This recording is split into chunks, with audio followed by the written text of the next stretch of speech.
Namaste, beautiful souls. I welcome you all to 21 Days Spiritual Science Doctor Retreat Day 11. Today, we have a divine soul among us, Dr. URJA Sachadeva. She is born and brought up in Sirsa, Haryana, India. Is a scholar of Bachelors of Ayurvedic Medicine and Surgery from Ayurjyoti Ayurvedic College, Haryana. Presently, she is serving as intern at Civil Hospital, Sirsa, Haryana. Also, she has completed her BA in Mass Communication. She is an Ayurveda enthusiast and an amazing young soul, beautiful speaker, and loves to learn new things. She has keen interest in field of theater and music. Along with this, she is district member of Nashamukt Bharat Abhiyan, President of Anti-Crime Youth Club Women's Wing, Sirsa, Assistant Director of New Satluj Senior Secondary School, Sirsa. She was honored by CM and Deputy CM of Haryana in field of art and works. She has started meditation 1.5 years back under guidance of Dr. Sangeeta Nehra ma'am. She is also featuring in Quantum Kitchen series of PMC Haryanvi every week and spreading knowledge regarding Ayurveda, vegetarianism, and use of pyramid power. Today, she will be guiding us with Dr. Bruce Lipton's book Biology of Belief. So now, I would love to invite Dr. Urja Sachdeva. Please start your presentation. Thank you so much, Dr. Pooja, for a beautiful, beautiful introduction. Thank you so much. Namaskaram to all the beautiful masters watching this session today. As we all know, our 21 days spiritual science doctors retreat is going on.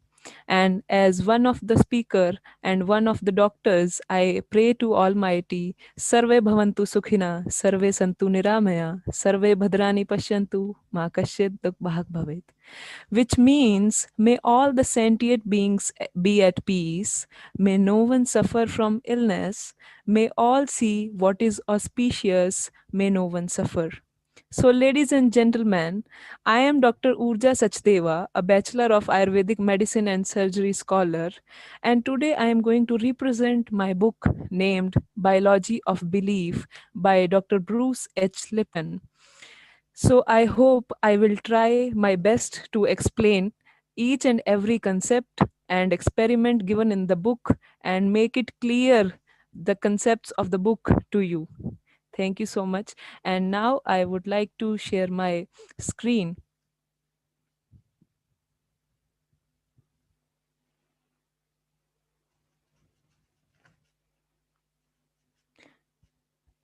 Now let us start with the today's session, today's presentation. So, before entering into the book, I would like to share my journey of meditation, my journey of spiritualism.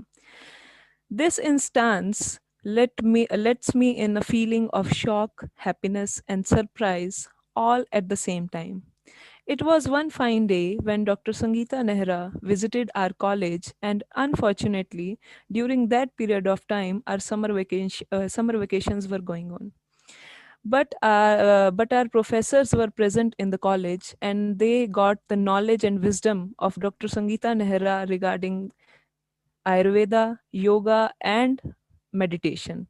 So when we went back, the whole class, our sir, our professor told us regarding the experience they had with Dr. Sangeeta Nehra.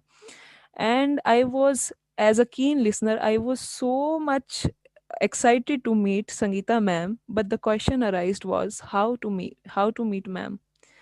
And I was very, I was very much excited to meet ma'am. But there was one problem. I had no option, no answer to the question that how I will meet ma'am. So suddenly one day, a divine soul, late Mrs. Indravati, called my mother and told that tomorrow I will be visiting your school along with Dr. Sangeeta Nehra, as we are running an institution in the city, And then my mother informed me regarding this. And guess what? I got the answer to my question, that how I will meet Sangeeta ma'am. And I was on the cloud nine. I was extremely happy to hear this. I just could not wait for the next morning, and the night seemed to be very, very long. Then next day, finally, I was able to meet Sangeeta ma'am, and she taught me meditation. And from the same day, I am a meditator. And she is my guru, my teacher, and my mentor from the same day. Thank you so much, ma'am, for putting me into such a great, great path. And I don't know how I was attracted to this, that I was this much attracted, that how I will meet. And I guess there was something behind that also, as growing up in a family which brought me, which I was grown up with the spiritualism, meditation, and a sort of Ayurveda in the home too. And all the thanks goes to my mother, Mrs. Shashi SACHDEVA, and my grandmother, Mrs. Koshalya Devi, for nurturing me with such a culture. And also a warm, warm thanks to Sangeeta ma'am for taking me to this path and today giving me an opportunity to speak on such a platform. Then now comes my book. Why I chose this book? The answer to this question is uh, that first of all, my guru, my teacher, Dr. Sangeeta, advised me to choose this book for this 21 days spiritual science doctor's retreat. And also, there is a common mindset that we all are victims of our genes. And this book genuinely breaks all the orthodox related to this. So these, I believe that these should reach to each and everyone. So I will be explaining this today. Now comes the author of the book, Bruce H. Lipton. About the author, Bruce Lipton is an internationally recognized authority in bridging science and spirit and a leading voice in the new biology. A cell biologist by training, he taught cell biology at the University of Wisconsin School of Medicine and later performed pioneering studies at Stanford's University School of Medicine. He was born on 21st October 1944 at Mount Kisco, New York, United States. He is a great master in the field of epigenetics and cell biology and has been awarded with GOI Peace Award and USA Book News. Now, the contents of the book, that is chapter number 1, Lessons from the Petri Dish in the Praise of Smart Cells and the Smart Students. It's the chapter number 2, it's the environment stupid. Chapter 3, the magical membrane. Chapter 4, the new physics, planting both feet firmly on thin air. Chapter number 5, biology and belief. Chapter number 6, growth and protection. Chapter number 7, conscious parenting, parents as genetic engineers. These are the contents of the book, and I will be talking today regarding the a sense that is given in these chapters, and the concepts, the experiments which he has cleared through this book and these chapters. Now, the other titles from the book, from the author, sorry. First one is Biology of Belief, the book I will be talking about today. Then the second book, The Spontaneous Evolution, that came in 2010. Spontaneous evolution, our positive future and a way to get there from here. In this book, the author, this world renowned expert in the emerging science of epigenetics, reveals how our changing understanding of biology will help us navigating this turbulating period in our planet's history, and how each one of us can participate in this global shift. Then comes the third book, The Honeymoon Effect, The Science of Creating Heaven on Earth. In this, the author explains a state of bliss, passion, energy, and health resulting from a huge love. He also states your life is so beautiful that you can't wait to get up to start a new day and thank the universe that you are alive. Now let us enter into the science which can change our lives, our beliefs. So my first question is that what do you see when you look into the mirror? Most of us will answer this question that I see myself very smart, or I see myself as a physical body, or I see myself as a soul. But when asked from the author, he explains, he says that you are not just single entity, you are a community of 50 trillion cells and not a single entity. That means you are a community and not a single person. And the mind is the government of 50 trillion cells, and if you have a good government, you have good health, and vice versa. That means if your government is not good, then your health is not good. Then before entering into the main content, I would like to tell the two different beliefs that comes from the ancient Greek before Christ. The first belief is of Democritus, that is around 460 BC, and the second one is of Socrates, that is around 470 BC. The Democritus, he believes that everything is made up of atoms. In this universe, in this environment, our surroundings, everything is made up of atoms. And atom is the smallest thing. Atom is the minimum, the smallest entity that cannot be cut. Means it is uncuttable. He also states that what you see is what you get. What you see physically is all there, and there is nothing in the empty space. He believes in materialism and life, like he says, everything in the universe is made up of atoms, and here we have empty space. So he says life is atoms colliding in the empty space, and the followers of Democritus are known as mechanists. Then the second belief is of Socrates. Socrates believes in dualistic philosophy. He believes in energy, that is, soul in the form of soul or form. Energy was present before life and it will stay forever. So, energy is perfect and ideal, energy is unchanging. Then he also explains about the materialism, as materialism is physical reality and it is imperfect and corrupt shadow of the ideal. The follower of follower of Socrates are called spiritualists. Then come two more beliefs mentioned by the author, that how cells are controlled. First one is Newtonian physics and the second one is quantum mechanics. The Newtonian mechanics believes that the universe is matter and the universe is a machine. And the second new science that came around 1925, it believes that energy cannot be separated, and everything in the universe is made up of energy. So as Dr. Khyati on the first day explained about the quantum healing and quantum science and quantum mechanics, so I guess now we know about the quantum science, and obviously the quantum mechanics believes in the energy, and energy cannot be separated. Likewise in Newtonian mechanics, it believes that everything around is matter, and matter is something, like, let me clear the what is matter to the people who do not belong to the science stream or science field. So matter is anything you see in your surrounding is matter, whether it be chair or table or pen or paper, anything, everything is matter.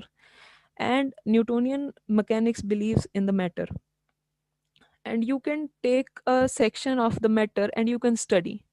But energy is unseparatable, energy cannot be separated. So you cannot just separate and study the energies, it can be felt. Now comes the main thing that the author talks about in the book, that is the central dogma, or it can be called as primacy of DNA.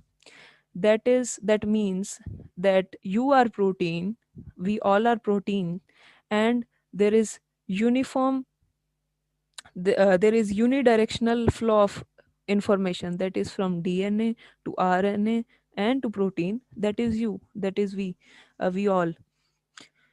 So this model was given by Watson and Crick, and it states that information is unidirectional from DNA to RNA and then to protein, that is you. Okay, so your structure and function is scripted in DNA. This is the central dogma. This is the thing I am talking that is acceptable. That is acceptable by the science. Genes or DNA control life and determine character of your life. We all have heard this, that what is scripted in our genes is what we are. So the but you do not pick the genes you came with. You cannot change the genes you came with. So you become the victims of the genes. Most of us believe that diabetes is running in our genes. Like, if my grandfather was suffering from the diabetes, my father will suffer from diabetes, and unfortunately, I will suffer from the diabetes. This is a common mindset that we all have in the today's generation. And also, this is what science teaches us, and it makes us powerless, because we know that if it is running in the genes, we cannot do anything. So this makes us powerless, and what you believe, you become. And if I believe that I will be suffering from diabetes, and I think I am powerless, then of course I will become powerless. These are the two things I explained just before this about the Newtonian mechanics and the quantum mechanics. Then there is one experiment by the author, a very beautiful experiment. He tells us that energy can be seen in the form of waves. As you can see in this image, here are some waves that are produced in the water. This is energy. So he explains that when, let us take two stones, stone A and the stone B. Okay. So what happens if I take the two stones of the same weight, and I drop them from the same height and at the same time? The stone A and stone B are dropped into the water at the same time and from the same height. The stones will fall in the water. There will be a ripple effect that you can see here. In this, the waves meet, and they get entangled. So this is called as constructive interference, that when the stones fall off at the same time, of same weight and at from the same time, they make constructive interference and collide with each other and get entangled. But what happens when I just drop the stone A just before 1 minute or just a second before, and let me change the time of dropping the stones? Then what will happen? The stones will fall from the same height of the same weight, but the timing is different. So the waves of stone A will collide with stone B and it will cancel each other. Why? Because they were not in the same rhythm, they were not of the same frequency. So he beautifully explains, when there are two waves colliding to each other of same rhythm and same frequency, they just add up and make constructive interference. This is the constructive interference. That means it's the adding up of the energy, and it becomes more, it increases. Then,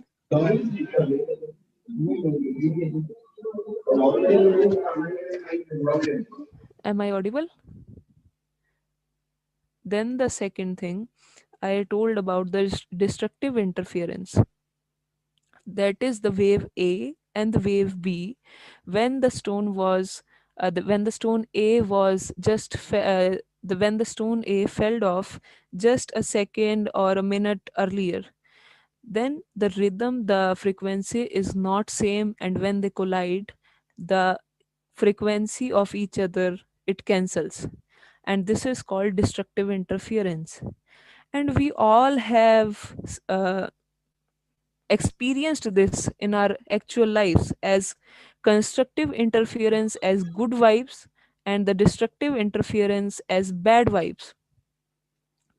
So I guess you should increase your energy to reach the constructive interference. And uh, let me give you an example of the constructive interference.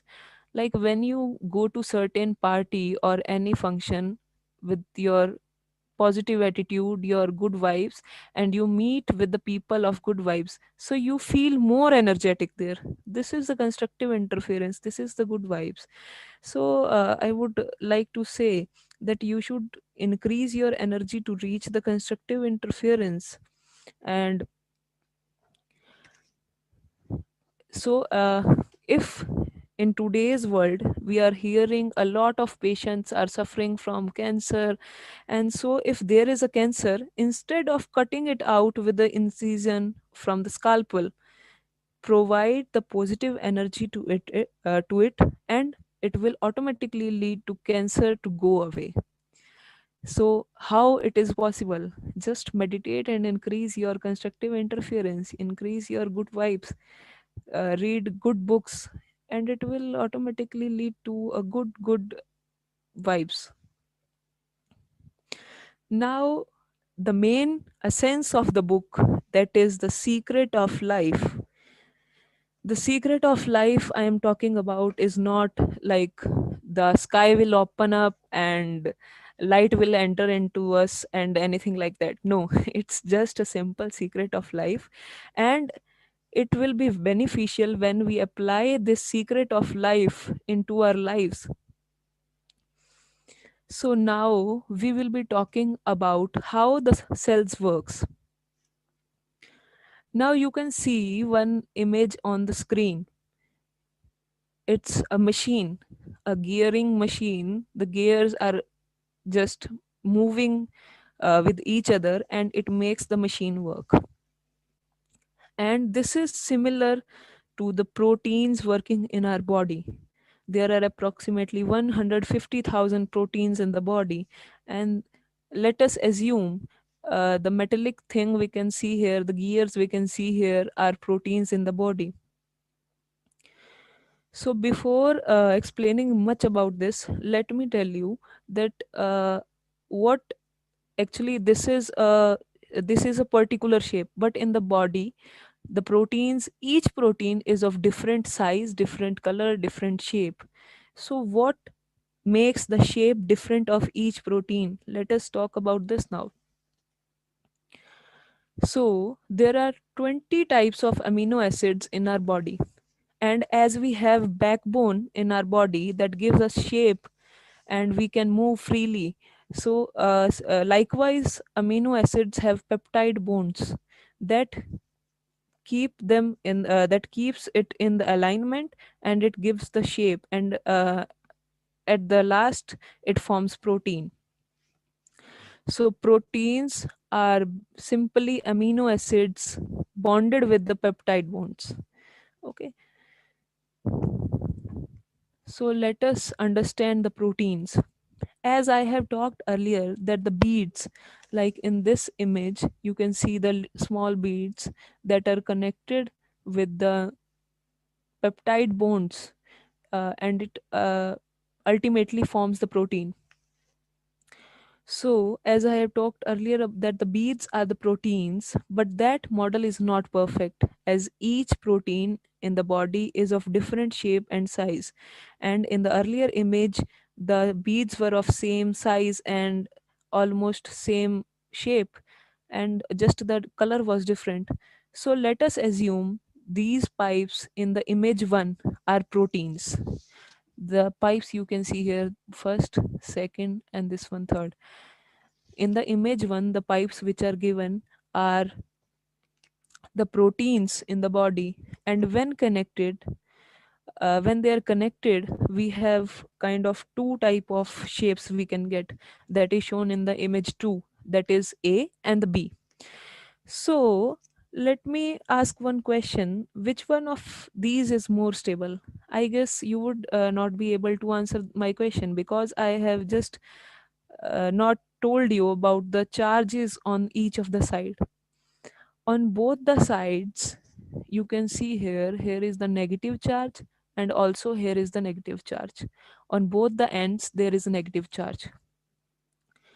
So as we know, the same charge on anything that repulses and the opposite charge attracts each other. So in the a image 2, the figure A represents that both the charges are at a distance. So obviously that is more stable, because when they will be in contact with each other, they are both negatively charged, they will repel each other. So now let me tell you one thing, that the balls in the image A that you can see are, let us suppose that these are the signals from outside and these are positively charged. So when I connect the signal, the ball on the one side of the pipe, that is protein, they will automatically attract each other because the opposite charges attract each other. So one side of the protein is negative, and when I connected the positive ball to one side, it became positive, and then the positive and negative will attract each other. Hence the shape of this will be changed, and shape B will be more stable now. So hence signal helped to change the shape of protein, and when the signal from outside combines with protein, it turns out to be our behavior. When signal is not good, our behavior is not good. Let me explain it with an example. When we are sick or suffering from any illness, then even our family members, even if they ask a simple question that what you would like to have or something anything, you can imagine, like they are asking how are you, and your answer is just leave me alone, I just want to stay alone. So what is it? Your behavior, why your behavior is changed? There can be two possibilities. If your behavior is not right, either the protein or the signal. So either the protein is the defective or the signal is defective. And if the protein is defective, that might be the birth defect, and in this world only 5% of birth defects are there. So the major part, that is 95% of the time, it is your signal that induces your wrong behavior. So let us guess what can be the reason of our signal when our signal is not okay or it's wrong. There can be three things. First of all, trauma. Like I am speaking in this session and suddenly something hits on my head. So obviously my behavior will change, because I will just get hit from something, and I will lost my patience, and I will lose my behavior. I will change my behavior because the signal connected with my protein, it combined with protein, and it resulted into the behavior. First thing is trauma, then second thing comes bad chemicals, bad toxins, that is the bad chemicals. It may be in the form of medicine or anything we are intaking from outside. And the third most important thing, and which is the major problem nowadays, which turns our behavior wrong, is our thoughts. Yes, our thoughts are the main reason why we have a wrong behavior, as it combines, as the signal combines with the protein, and then it leads to our behavior. And if the signal is not good, our thoughts are not good, then obviously our behavior will not be good. So if you can change your mind, you can change your biology. As proteins responds to good vibes and the bad vibes, as I told earlier.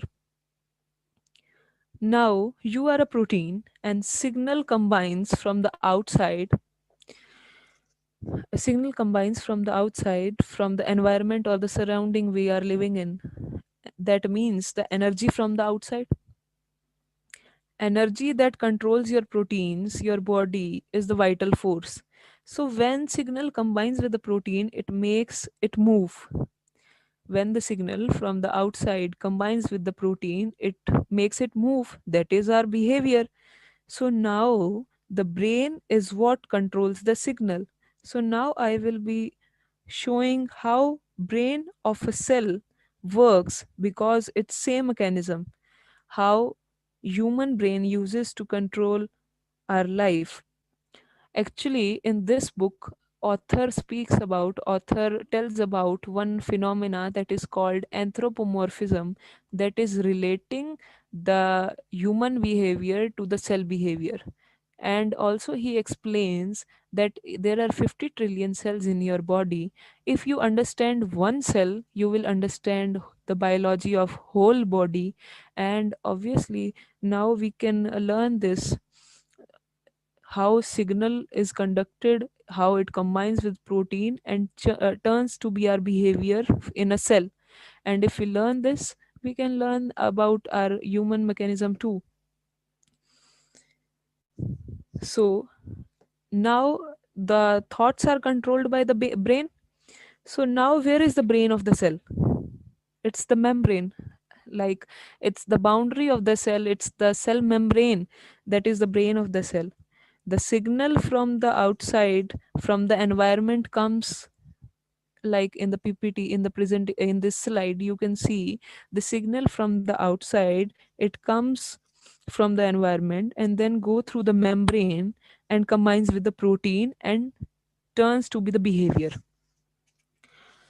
So the switch, that is membrane, controls the signals that come in. There are two types of signal.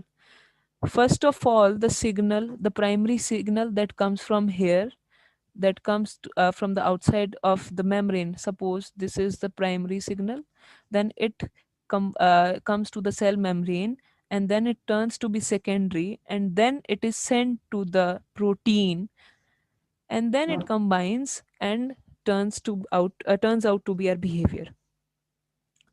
So in the skin, the receptors proteins, which means the receiver, we all have receptors like eyes, ears, nose, mouth, and skin.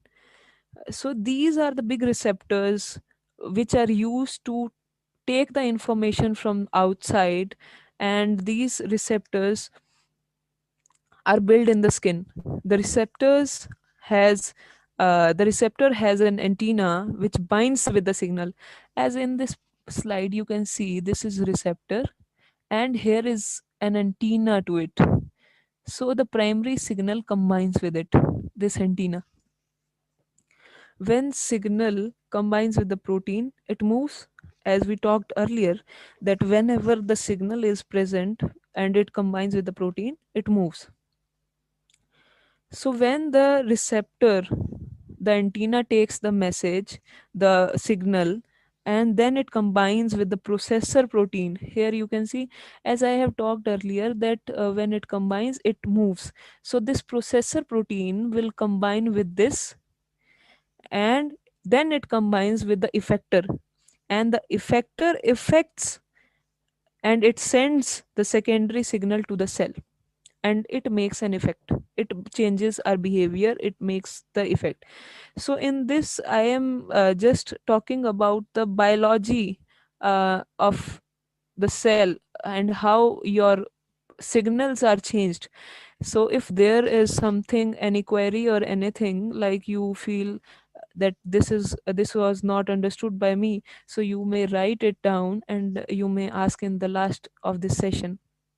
So now coming back to this, the primary signal picked up by the receptor antenna, and then it went down and it connect because the signal connected to the protein, so it made it move. So this processor protein combined with the receptor, and then to the effector. As we can see here, this effector also combined, And then the secondary signal went from here and it made the protein pathway. And in the end, we get our behavior. So, this was a slide from the biology. So, this pathway is a new science that is known as signal transduction. Signal transduction, that is, in short, that is the signal coming from the outside, it combines with the receptor combines with the processor protein, and it connects with the effector, and it gives us the behavior. This system is known as signal transduction, as explained by the author in the book. So in the term of so the name of this system is in the science is called as receptor effector integral membrane protein complex. But this is completely in the, you may say, science terminology. But there is also another name for this switch. I'll tell you this with the definition. In this, we just saw that the function of the receptor is awareness of the environment. Like we receive the information from the environment from our eyes, ears, and all the receptors in the skin. And the function of effector, this effector, the effector, is to send the physical signal into the cell, or we we can say the physical sensation. So the definition of the switch is awareness of environment through a and the bare arm is DNA, and he writes the genetic code for blue eyes on his arms, on his arm, on his bare arm, and covers it with the sleeve. So what we have to do to read the genetic code? Obviously, we have to remove or take off the sleeve, and the sleeve is the protein. And what makes the protein to change the shape, or what lets it to move? As we have discussed earlier, that the proteins are change their shapes, or it moves with the help of the signal. So we need a signal to take the sleeve off and read the genetic code for the blue eyes. So the signal, and what controls our signal? It's our perception. So you are not the victims of your genes, because you control your genes. Genes do not control you. Now we have discussed the signal transduction, and now let us talk about the epigenetic control. Basically, epigenetic changes are defined as inherited modifications that are not present in the DNA sequence. So epigenetics is basically like we believe that what is scripted in our DNA is everything that cannot be changed. But epigenetic changes are inherited modifications that are not present in the DNA sequence. We will see this with an example. So let me tell you before that one gene using epigenetic control can make 30,000 different proteins from one blueprint. So you can have good genes, and with epigenetics, you can make cancer, you can make diabetes, you can make hypertension. So let us see this example of epigenetic control with one example. In this image, you can see two mouse. First one is the fat diabetic agouti mutant mouse, and the second one is the normal looking mouse. Yes, it is just normal looking mouse, but it is also agouti mutant mouse. So what is the difference between these both? The first one is suffering from diabetes, and it is also fat, and the second one is also with the same genes, that is agouti mutant mouse, and but he is absolutely normal. So the difference is that when this mouse, the second one, the absolutely normal mouse, when he was in the fetal development, in the gestational time, in the gestational period, in the pregnancy, the mother was fed with certain chemicals such as folic acid and vitamins and etc. So this changed the epigenetic control of this mouse. So my point is that what is bigger, the genetics or the epigenetics? Of course, it is the epigenetics. Like, if genetics is the tip of the iceberg, then epigenetics is the sorry, if genetics is the tip of the iceberg, then epigenetics is surely the base of the iceberg, as shown in the picture. So now it is our responsibility for a good health, as we are having the epigenetic control. And now we all know that we are not the victim of our genes. We can control it by our beliefs, our perceptions, our signals from the outside. So, if you can change your perception, you can change the reading of your genes. If someone says that you will suffer from a disease, let me say diabetes. If someone says that you will suffer from diabetes and you believe in it, then surely you will create diabetes for yourself. So, the learning of the day is perception controls behavior, perception controls genes, perception rewrites the genes, and hence perception controls the biology. So, and sometimes your perceptions can be right or it may be wrong. So, it's better to say belief controls biology. I should repeat it once because it's the main essence of the book, and I just love this. Belief controls biology. And there is one more concept in this book that is named as placebo and nocebo effect. That is, placebo effect is when you have a very, very positive thought about anything, that something can heal you, whether it be pills or just water or anything. In the modern science, researchers tell us that one third of the total healings are the result of placebo effects. And also, as a medical student, I have seen that the patients get very well. The patient gets well, they are healed just with the sugar pills or the injections of distilled water. They are nothing but your placebo effect, your positive attitude that this particular medicine, this particular pill, it will heal me. So this is your positive thinking, and one third of the people suffering from any disease, they are cured, they are healed just with this placebo effect. And when and on the other hand, the nocebo effect, when you have a negative thinking regarding anything, it is called nocebo effect. Likewise, the positive thinking can heal you, the negative thinking can kill you. So now the question arises, even if we keep our thoughts positive, we keep in the positive energy, then why we fall sick? There can be certain people who just be positive all the day and still fall sick. So the answer to this is, the most common problem in today's scenario is stress.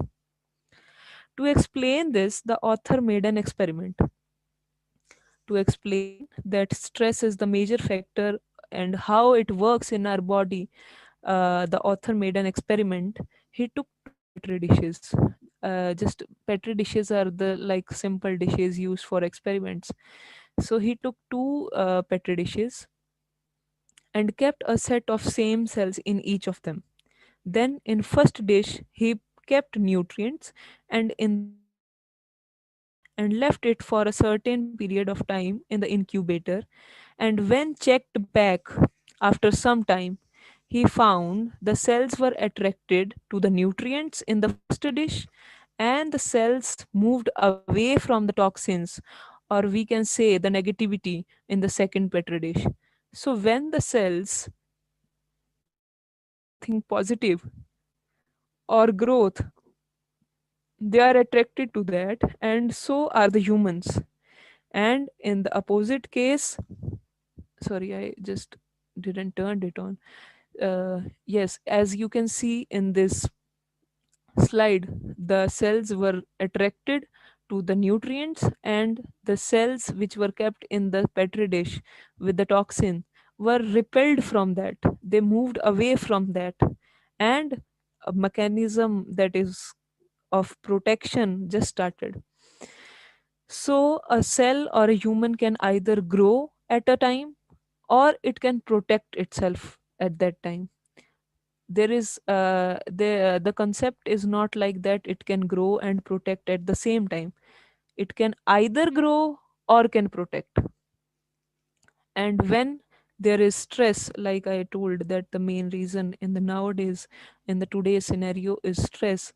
So when there is a condition of stress or or there is any threatening situation, there is a reflex in the body that works, that is called as hypothalamic pituitary adrenal axis.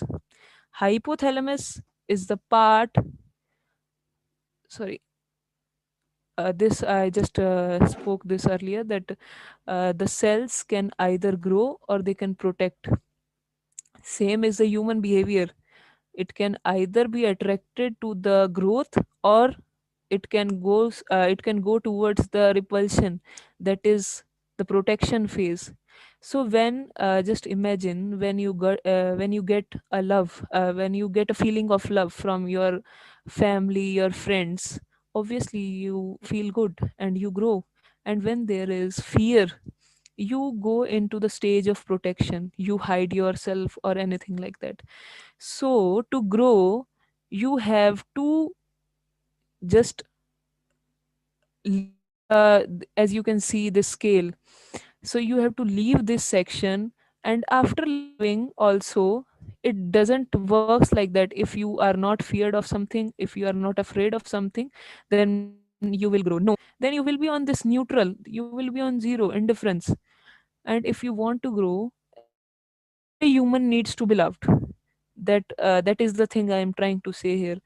So when you give love, you get love.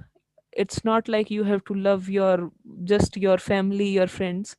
Love your animals, love the plants, they will surely give it back to you, and you will just love that experience. And I am also having the same experience every day.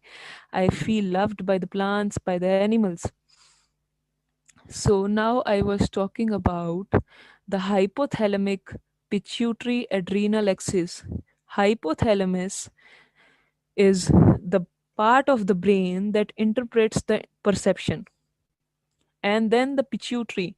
Pituitary gland is the master gland of our body.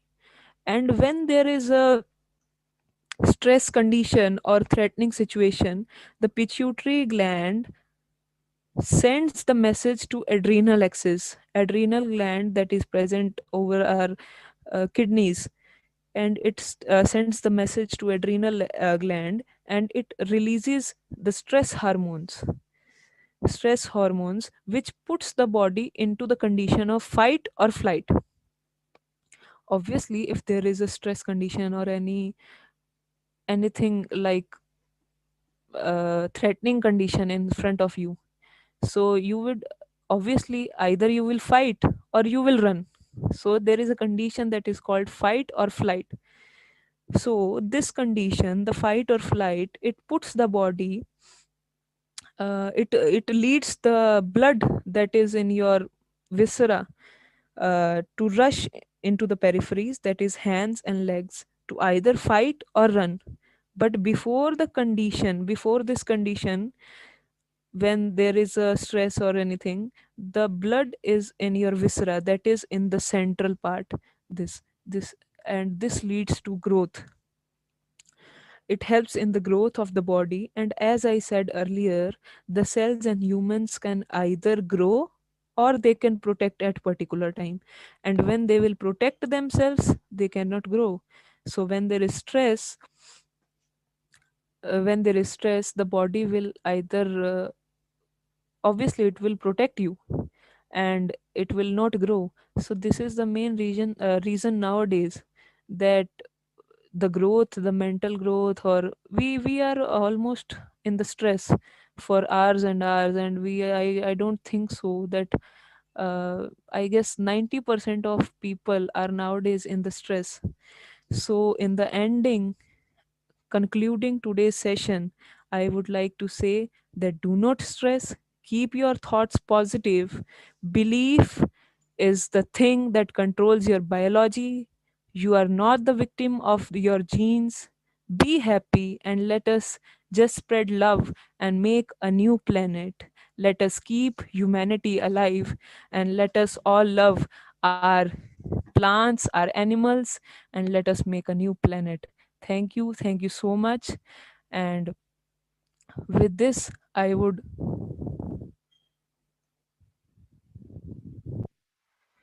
And with this, I would like to thank Dr. Sangeeta Nehra for providing me such a beautiful platform, and the PMC Haryanvi channel, PMC Global, PMC English, PMC US, PMC UK, Pyramid Health Channel Malaysia. Thanks to all the PMC family members for supporting me in this journey.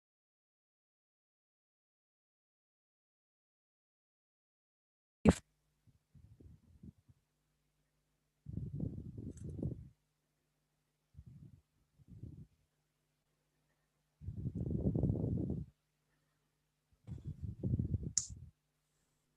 Thank you, Urja. Wow, it was amazing. You have explained the book beautifully, Urja. I mean, the concept that the cells of your body are affected by your thoughts. It is unbelievable but true. The thoughts that are racing through your mind on a moment to moment basis have the power to build up or tear down your physical and mental health. For decades, the idea that our genes are immutable, fixed, outside of our conscious control, that genes and DNA control our biology was the prevailing view of scientific community. But now it's clear that we are not victims of our genes. We can change the cell behavior and genetic characteristics by changing the cells, or I can say our thoughts. So it's crystal clear. Change your attitude, change your life. So thank you so much, Urja, for explaining such a beautiful book so wonderfully. And now I would like to invite Dr. Kathy ma'am to continue. Ma'am, please continue. Namo Namaha, all the masters. A very beautiful presentation by Dr. Urja today regarding a beautiful book, Biology of Beliefs. Amazing. Mind is the government of 50 trillion cells. Of course, we are not the victims of genes. Actually, genes become defective because of our thoughts. So, continuing the session, now I will like to introduce you all with the swag movement. Save water and go green. It is a global initiative by Pyramid Spiritual Societies movement, whose mission is to improve the environment quality and conditions of our Mother Earth by partnering with community and group leaders and aspiring environmentalists to work together to create a clean and green planet to live for ourselves and our future generations. If you want to be a swag warrior, please email us at parinita@pssmglobal.org, parinita@pssmglobal.org to participate in this great endeavor. Along with this, PSSM has announced a swag anthem music composing contest in which you will have to compose and voice an energy-filled catchy number for swag anthem in English. Theme of the song should resonate with respecting and conserving Mother Nature and a responsibility towards nature and pledging to save water and go green. Please send us your entries to pssm.swagg@gmail.com. pssn.swag@gmail.com. This contest has already been started from 1st December 2020 and will be ending on 31st December 2020. Winners will be announced on 10th January 2021 and winners will get a surprise gift along with the winning certificate signed by Brahmarshi Pitamaha Patriji itself. Also, the song will be adopted for further swag activities in future. Now, I would like to ask Sumit sir to please play the Patriji's message and the swag moment.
Our PH system has started a new program called as SWAG.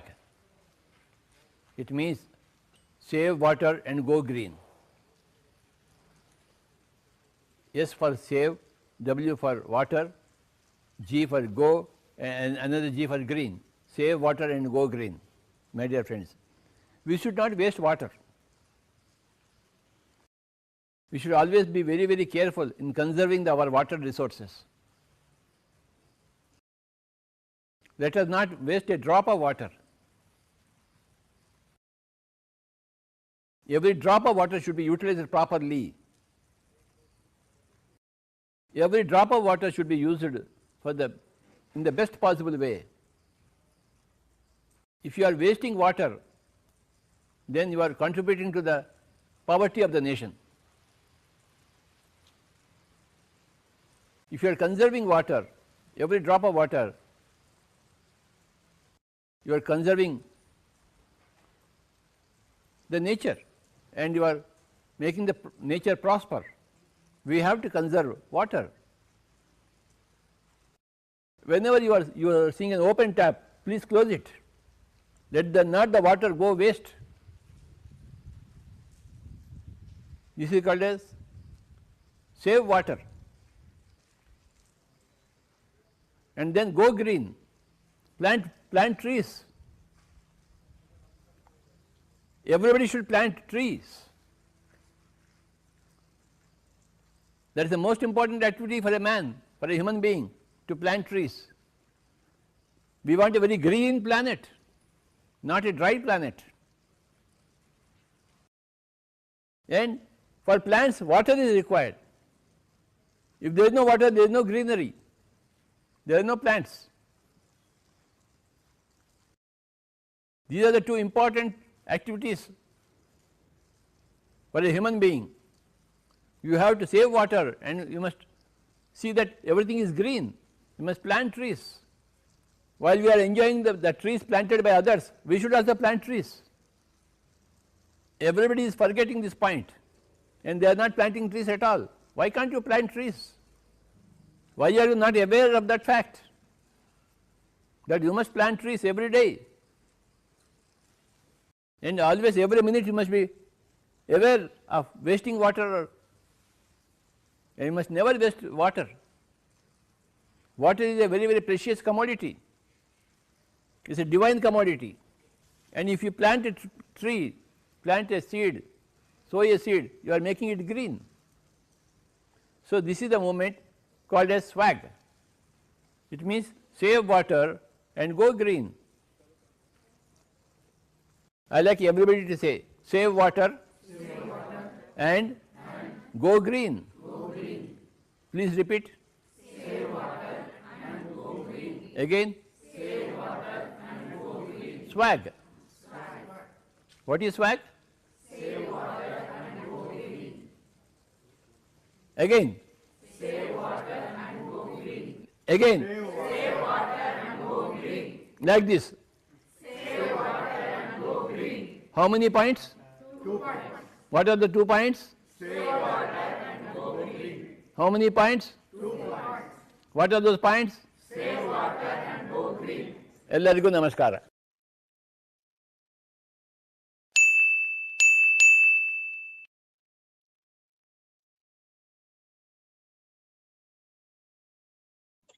Thank you so much, sir. Now we all will go for meditation for 5 minutes and Pooja will be guiding us. All of you, please close your hands like this. Cross your fists. Close your eyes. If anybody is putting specs, put them down. Close your eyes and just focus on your breath. Inhale.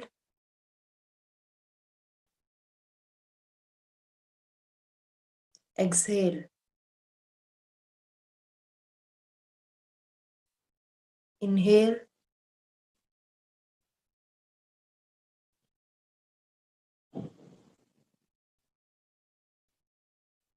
Exhale.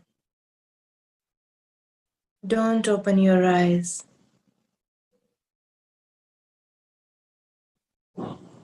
Just feel your breath. Feel your normal breath. Focus on it.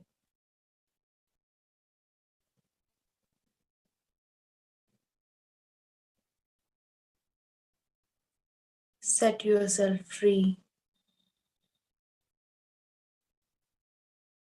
Inhale. Exhale.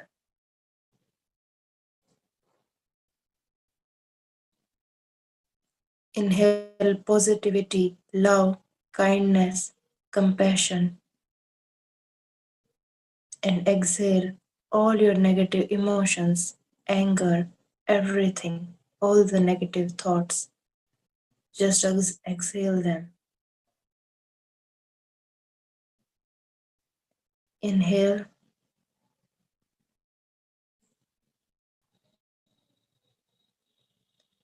Exhale. Be with your breath. Observe it.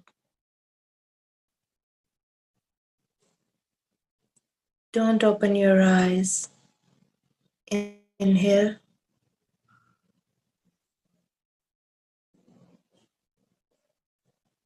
Exhale.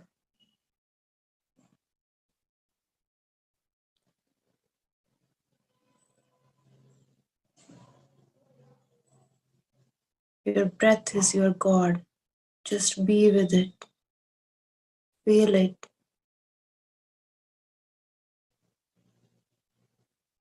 Inhale.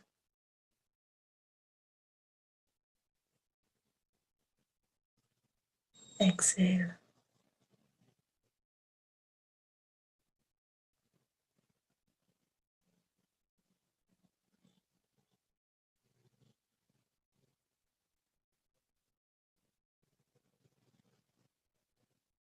Just feel the freshness and positivity in the air you're inhaling.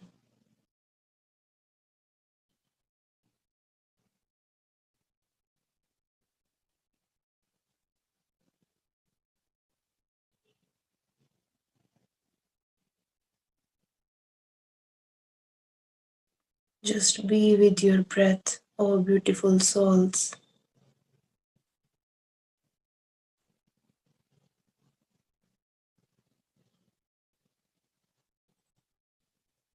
Inhale. Exhale.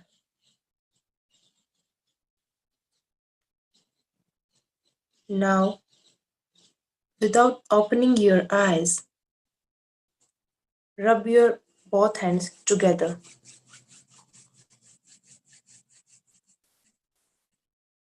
Put both of your hands on your eyes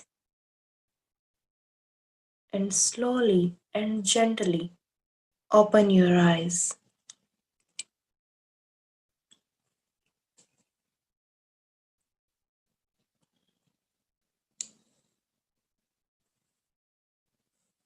It feels amazing every time when I meditate, and I hope the same is with you all.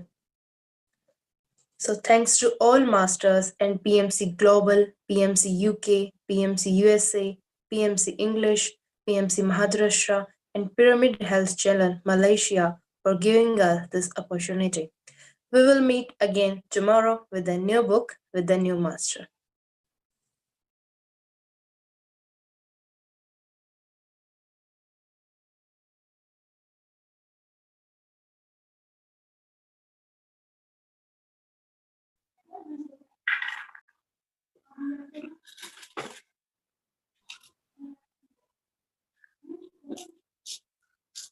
You can start, please. Hello to all masters present here. Good evening, everyone. Welcome to all in 21 days Spiritual Science Doctor Retreat, Day 10th. By continuing the series, today we have Dr. Shivani Gartan as a speaker. Let me introduce about Dr. Shivani. Born and brought up in Karnal, Haryana. She is final year student of God Brahman Ayurvedic College, Rohtak, Haryana. She is dedicated Ayurvedic student and believe of spirituality, doing yoga and meditation since 2 years. She had recently joined PMC Haryanvi meditation channel through this event. She has keen interest in learning about Indian traditions and scientific fact behind them. Along with academic, she has keen interest in reading spiritual books. Today, she will be explaining about book Death, written by Sadhguru. So, with this, I invite Dr. Shivani for sharing her views. Dr. Shivani, please. So, hello, very good afternoon to all. Myself, Shivani Gartan, and I'm a final year student. Before starting, I want to share some of my spiritual experiences before I started meditation. I started meditation in year 2016, and I'm doing yoga practice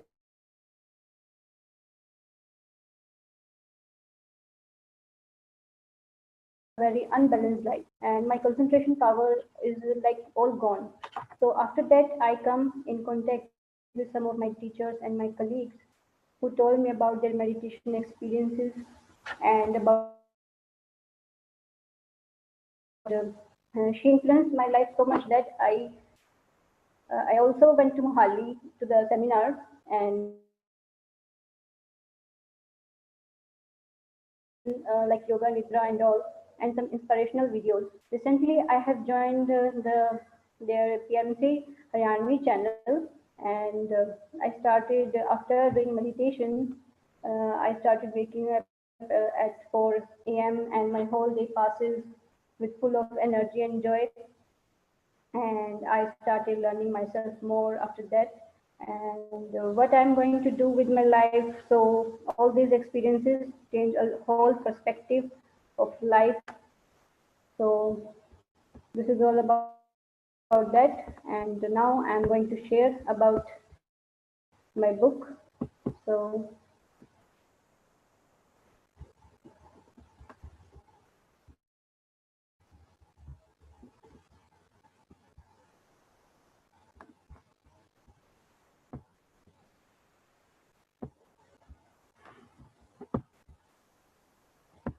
So this is the book Death and Inside Story, written by Jaggi Vasudeva Sadhguru. He is the author of the book. And about the author is that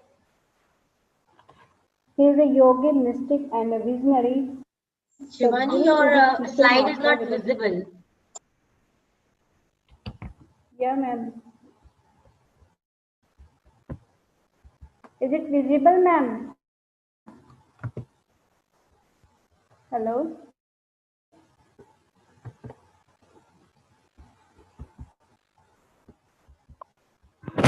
No, not visible. No, Shivani, it's not visible.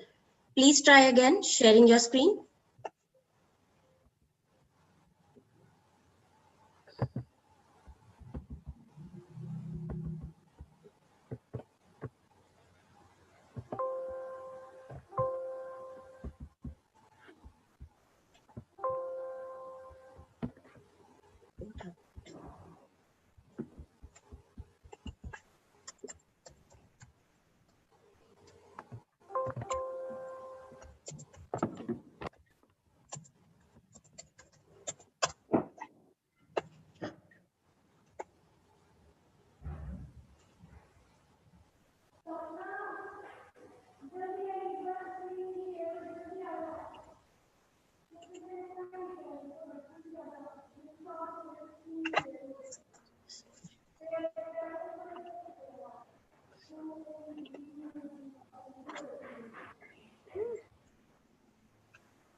I think there is some issue in screen sharing. So we can read about.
Ma'am, my screen sharing is paused. You can check it. Till then, I'll introduce the swag movement, which is a global initiative taken up by PSSM movement. And I can share a message of Patri sir.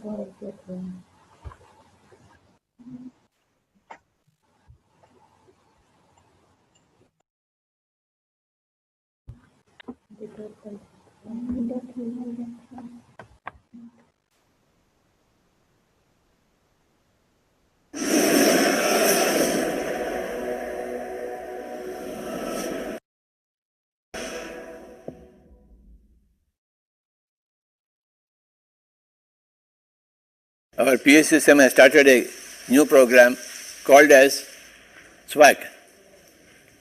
It means Save Water and Go Green. S for save, W for water, G for go, and another G for green. Save water and go green, my dear friends. We should not waste water. We should always be very, very careful in conserving our water resources. Let us not waste a drop of water. Every drop of water should be utilized properly. Every drop of water should be used in the best possible way. If you are wasting water, then you are contributing to the poverty of the nation. If you are conserving water, every drop of water, you are conserving the nature and you are making the nature prosper. We have to conserve water. Whenever you are seeing an open tap, please close it. Let not the water go waste. This is called as save water. And then go green. Plant trees. Everybody should plant trees. That is the most important activity for a man, for a human being, to plant trees. We want a very green planet, not a dry planet. And for plants, water is required. If there is no water, there is no greenery.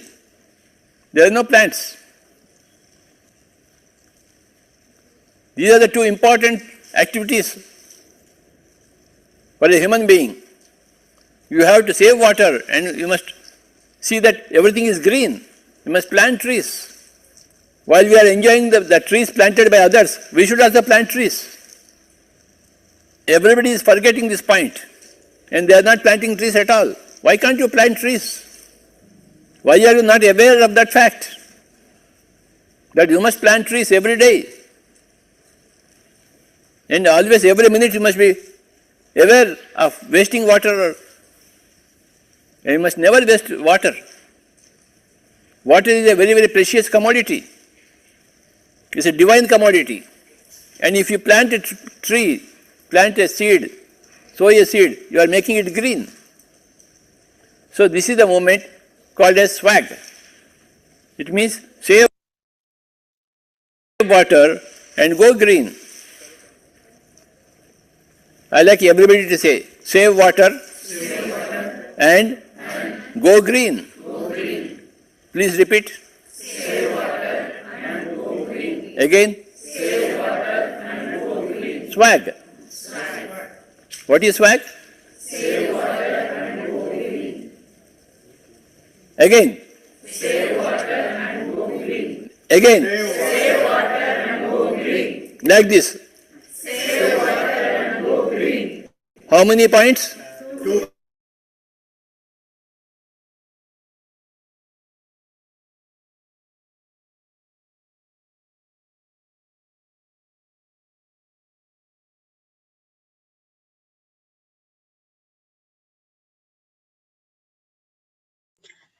Hello, Shivani. Dr. Shivani, please share your screen again.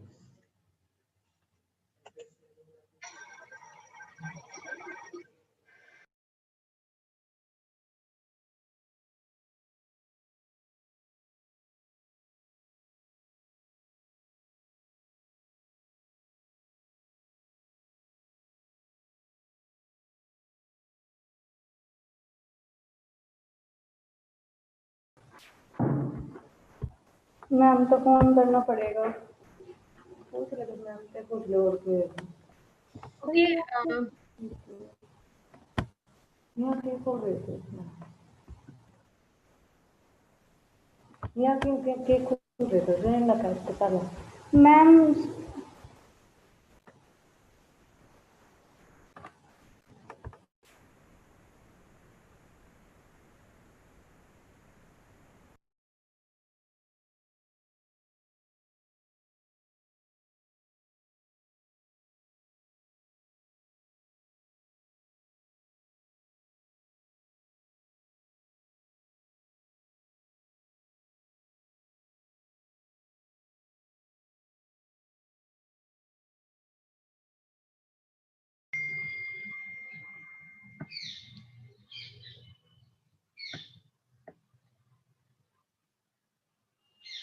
Okay, friends, I think there is a problem in connection. So let us start meditation. Okay, so please close your eyes and clasp your hands and cross your legs. And you start, all of you, please start doing meditation. So for 10 minutes, we will do meditation and then we proceed further. Just relax yourself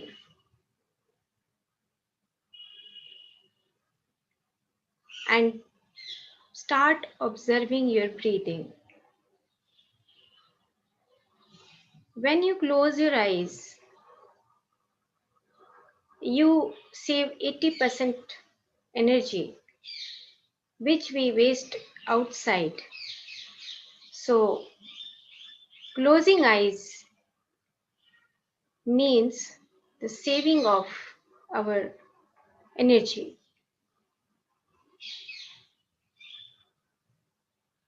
Slowly and slowly start observing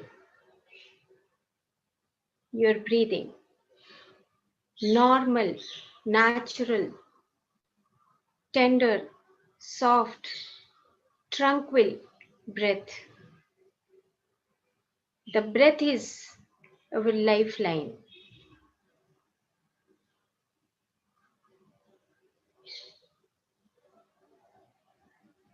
So when you close your eyes, automatically we accumulate our cosmic energy within ourselves,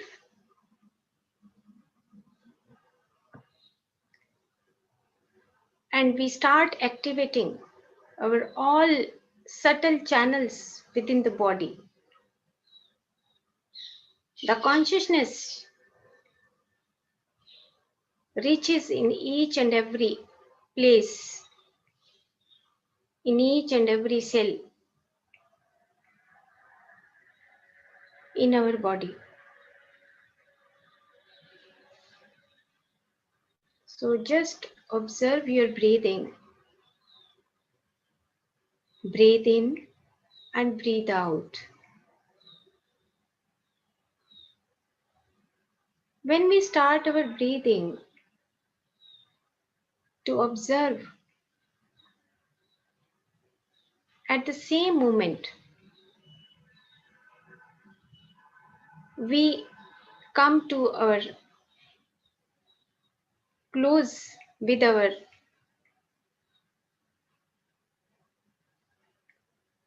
subtle bodies.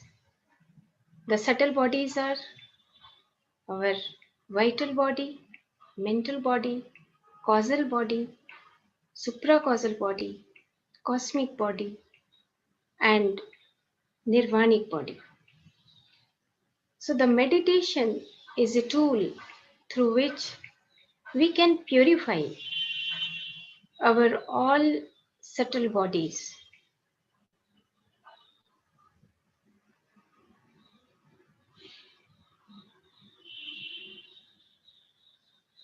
Just witness your breath.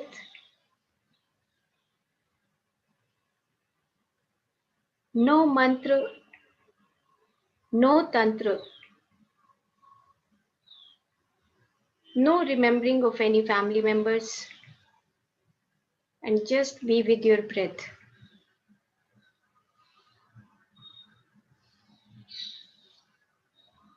When you start observing your breathing, the same moment your respiratory path connected with your higher brain,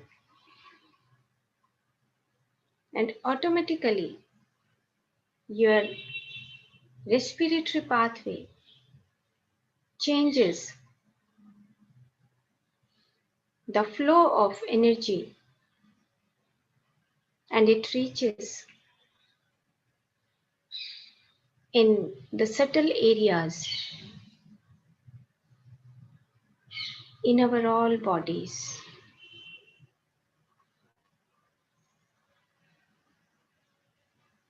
Breathe in and breathe out.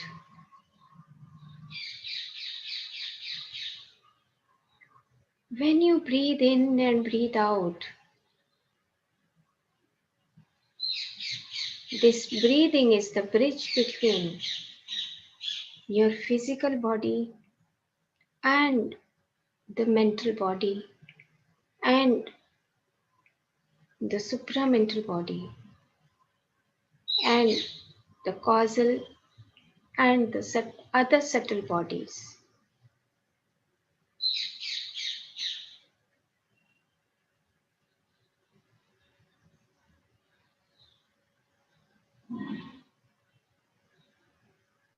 As and when We are with our breath.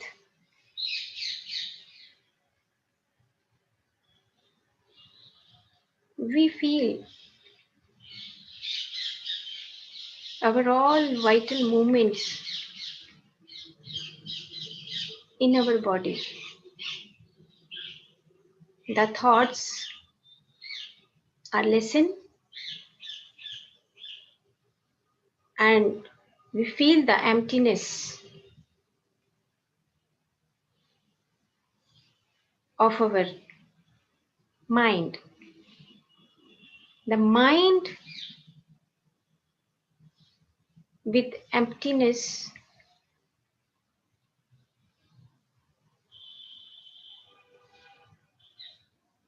and the activating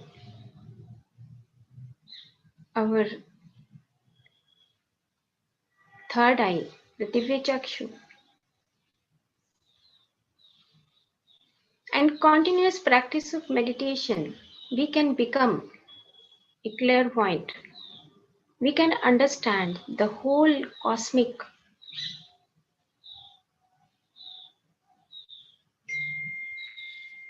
or universe through our inner reasons, through our inner sights.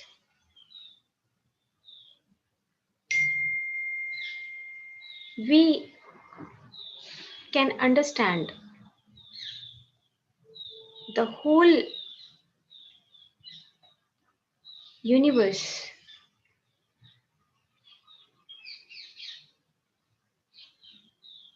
by continuing practice of meditation. We can understand the other realms. We can understand the purpose of our life.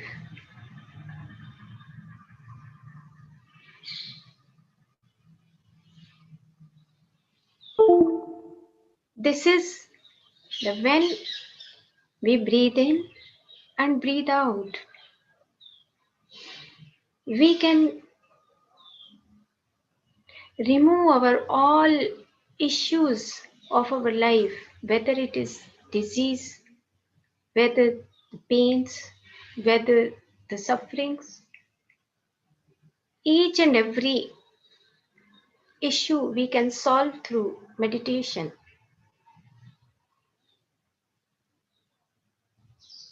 Along with our physical life, it is very, very important to follow our spiritual life or meditation.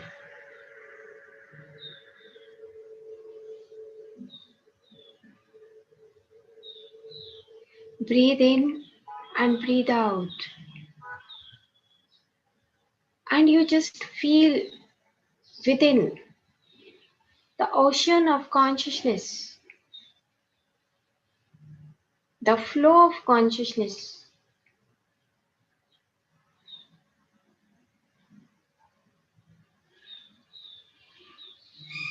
As we become more relaxed, as the flow of consciousness become more easier to reach in each and every particle in our body.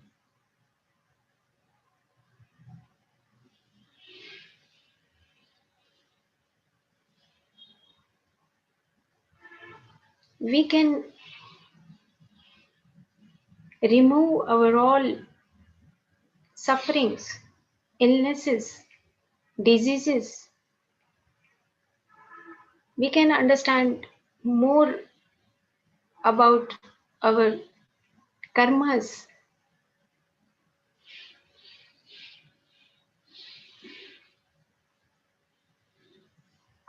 Just be with your breath, my dear friends.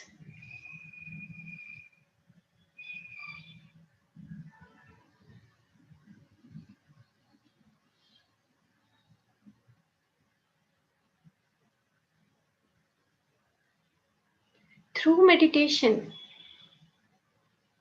we can live life with more awareness. The awareness means what to speak, what to think, how to live life happily. Meditation gives us the holistic health.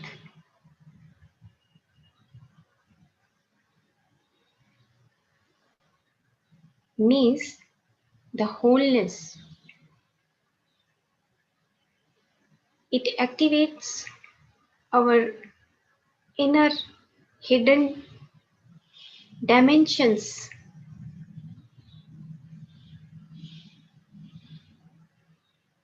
which we have inherent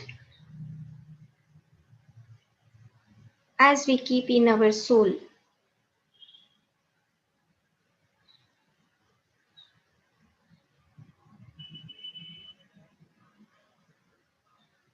And it is very simple. The meditation is very, very simple. We can do anytime, any place.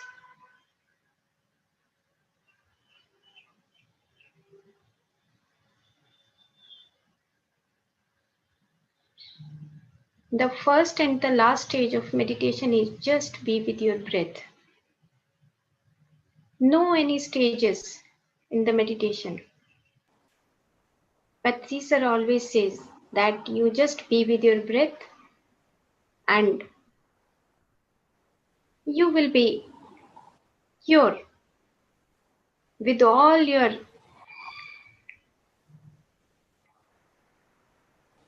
issues. You can cure yourself.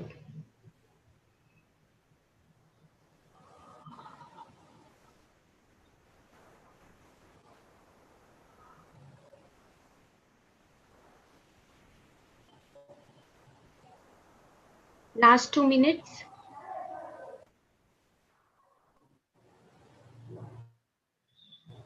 Breath is our guru. Breath is our friend. Breath is our life. And if we do meditation regularly,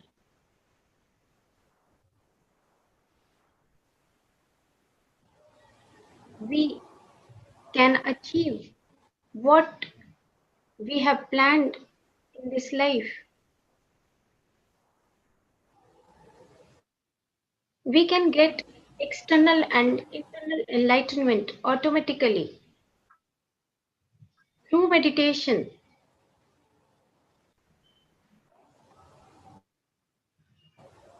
We can activate our inner visions, our insights.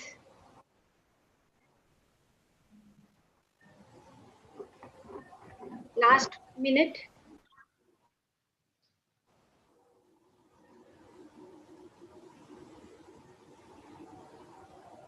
Just be with your breath, my dear friends.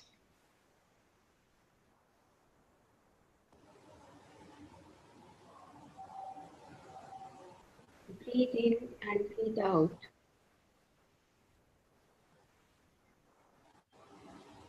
Meditation is a tool for us, for all of us, to be aware every moment in our life.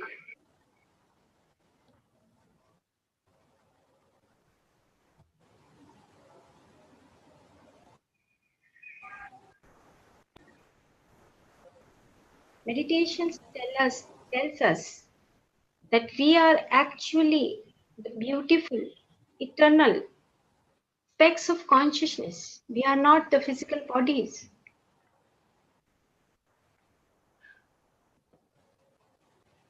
So, my dear friends, please do every day meditation. Whenever you have time, you just close your eyes and be with yourself and practice every day and teach when you learn and you teach in your surroundings, your friends, and the family members to all. Last 5 seconds. 5, 4, 3, 2, 1, 0. Just you place your hands on your eyes and slowly you just remove your hands. Slowly take your time and open your eyes. So over to Khyati. Please you invite again Shivani. I think now the internet connection is okay. And Shivani, Thank you, ma'am, for yes, the beautiful meditation session. Now we can go further with our topic of the day. Dr. Shivani, please, you can start your presentation now. Okay, ma'am. Okay. So, hello everyone. My name is Shivani Garsan, and my today book is Death and Inside Story.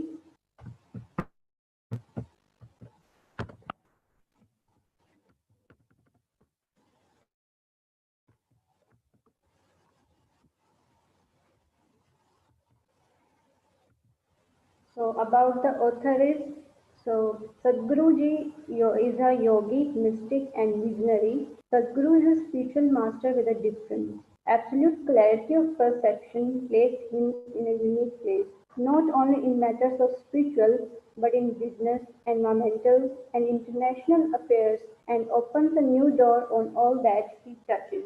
Age 13, Vasudev took yoga lessons from Mahaladilite Raghavendra and kept practicing asanas and pranayama daily throughout his youth, albeit without spiritual aspirations. And at the age of 25, he went up Chamundi Hills and sat on a rock where he did his spiritual experiences.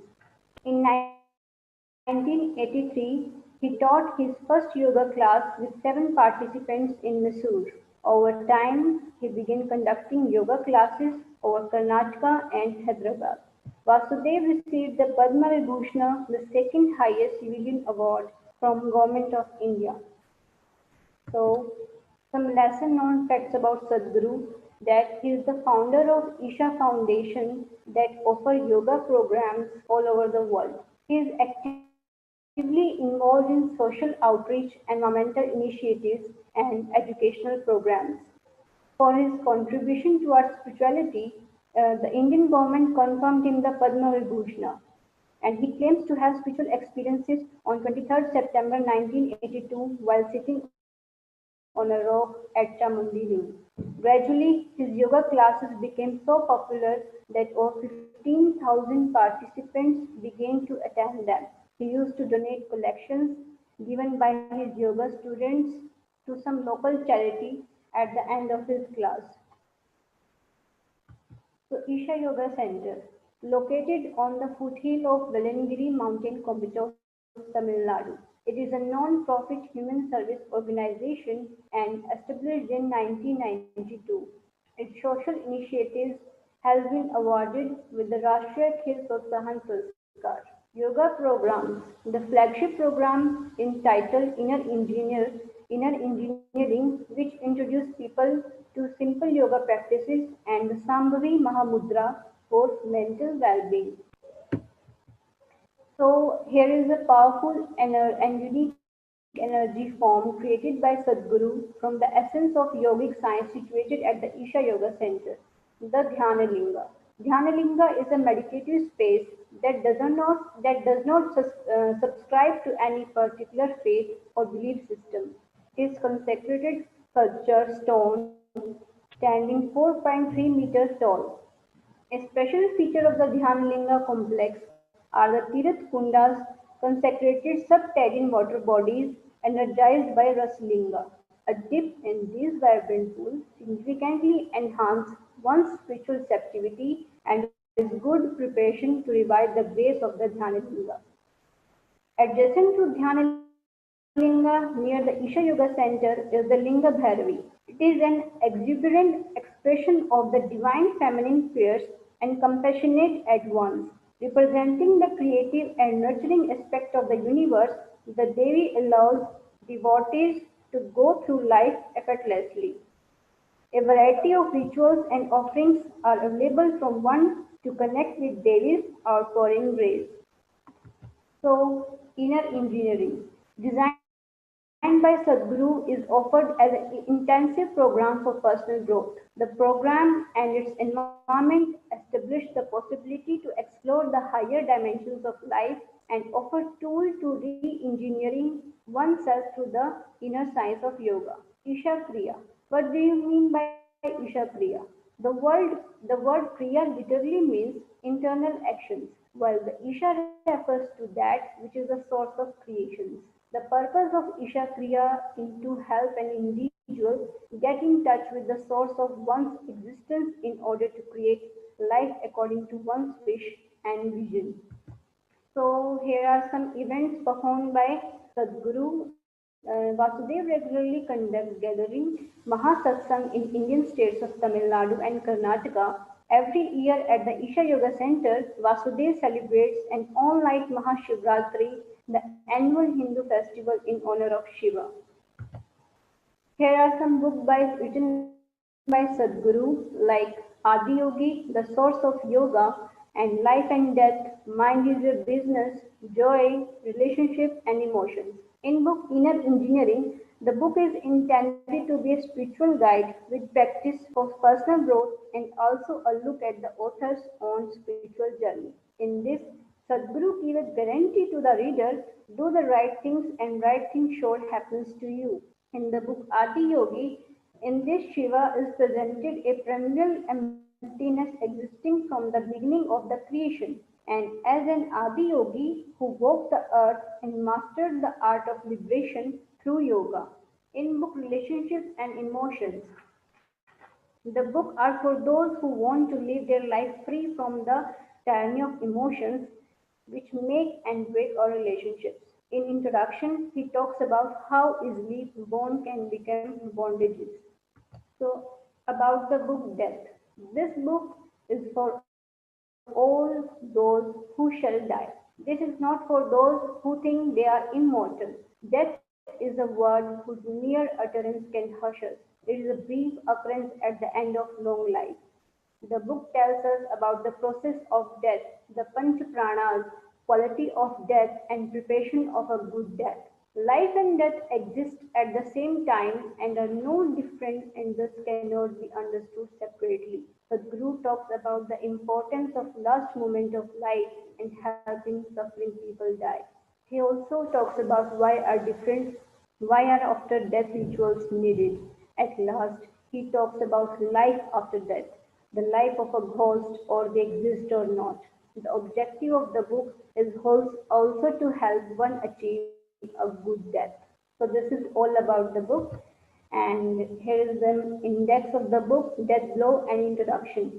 In introduction, Sadhguru tells us that modern science in dealing with matters of death and dying can be seen in the phenomenal improvement in just two of the key global health parameters, life expectancy and infant mortality.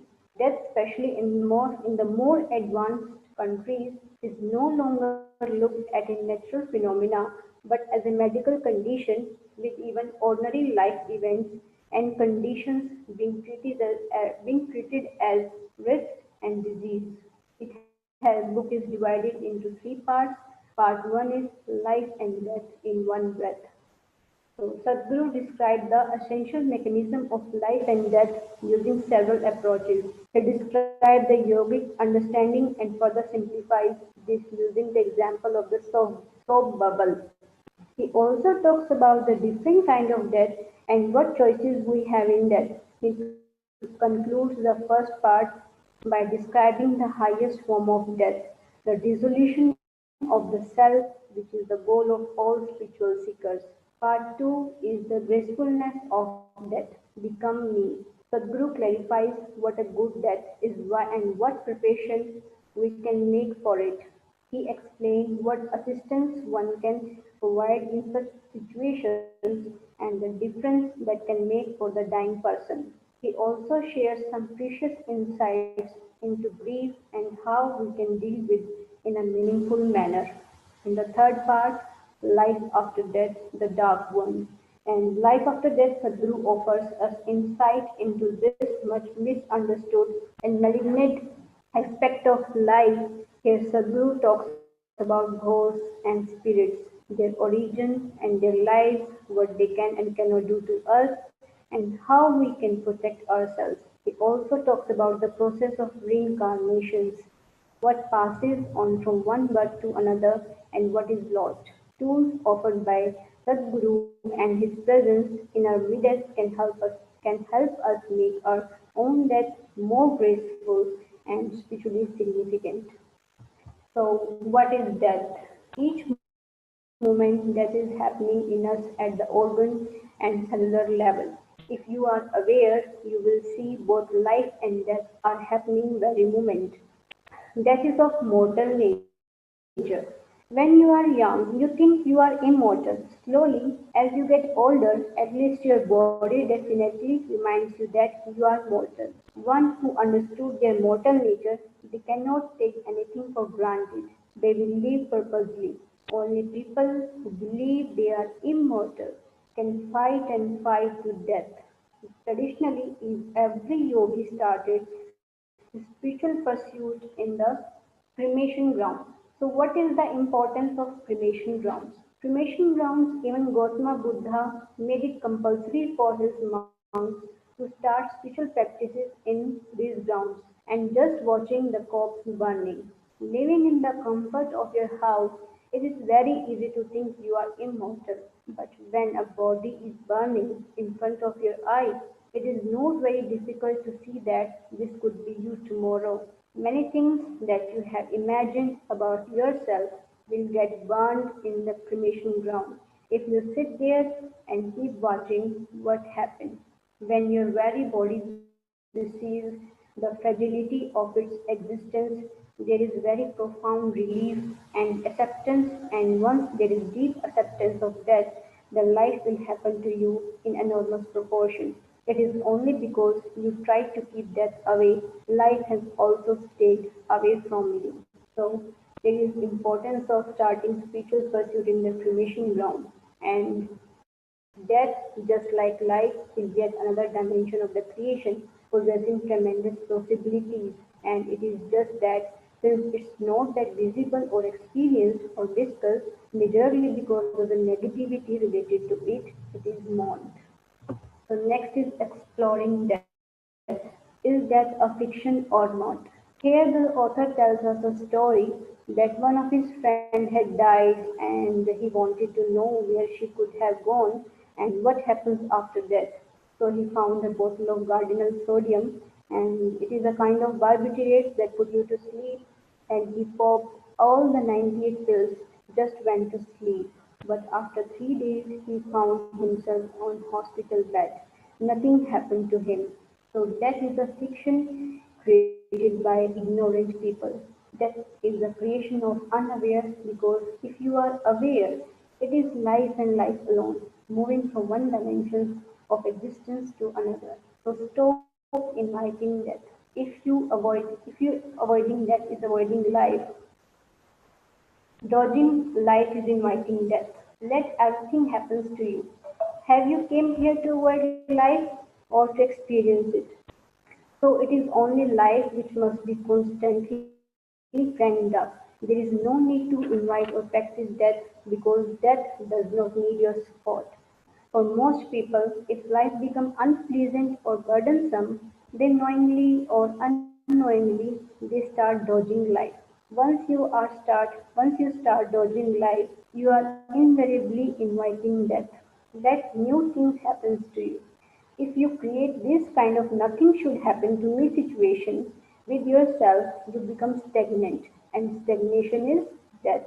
If life does not move on new possibilities, do not arise within you, you are a living dead.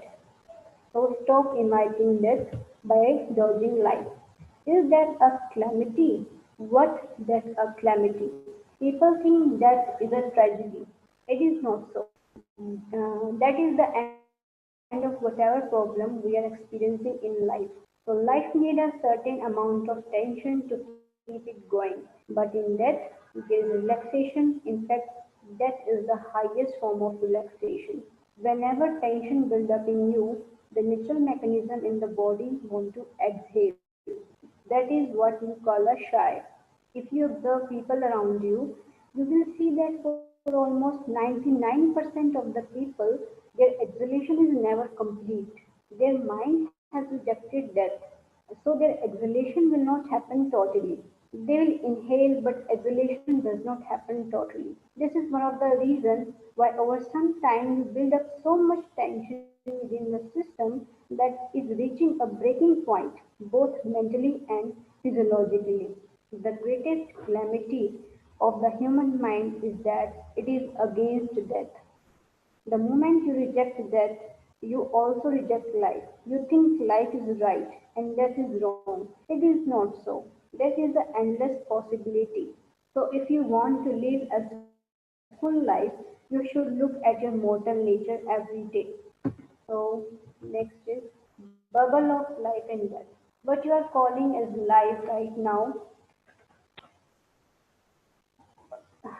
is like so bubbles being blown. The entire yogic process or the entire spiritual process is to wear this bubble thin, so that one day when it bursts there is absolutely nothing left, and it moves from the bondage of existence to the freedom of non-existence or nirvana. The difference between a human bubble and a rock bubble is that a rock bubble is mostly physical with a thicker covering and less air inside, because all that is there is physical matter. It is only its physical integrity due to inanimate memory that holds it together, not so much a conscious web. You can break it with a hammer and it will be gone. But if you break a human bubble with a hammer, only the body will break. The web of karmic memory contained within is such that it will always find another way to create another bubble or physical form. The entire yogic process or the entire spiritual process is to wear this bubble thin. So, next, the Sadhguru talks about the Panch Pranas, the five vital energy. And the Panch Pranas include the Saman Vayu, the Pran Vayu, Udan Vayu, and the Vyana Vayu. Saman Vayu. Saman Vayu is related to sun, and it is in charge of maintaining the temperature of your body.